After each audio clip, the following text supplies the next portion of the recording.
Y voy a seguir con dedicaciones. A ver, ¿dónde está? Lola. Un poema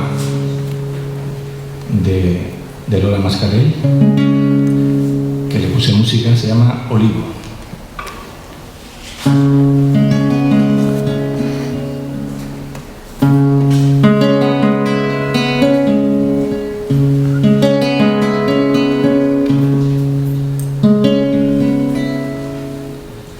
Varada en su quietud de polvo y plata, envuelta en un silencio centenario, se hierve contra el cielo la vetusta silueta de un olivo.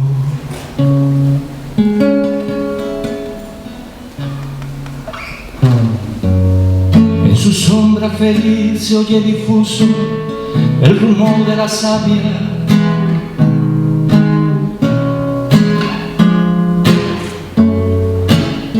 Ese salmo ancestral que dice infancia, que dice abrigo y fruto y dice madre, que dice salvación sin decir nada.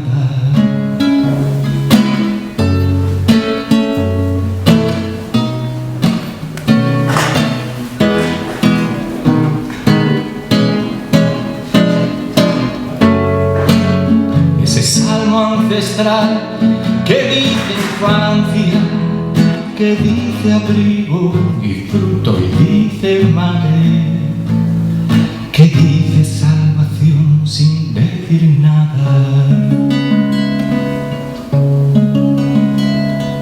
Varada en su quietud de polvo y plata, envuelta en un silencio centenario, se hierve contra el cielo la vetusta silueta de un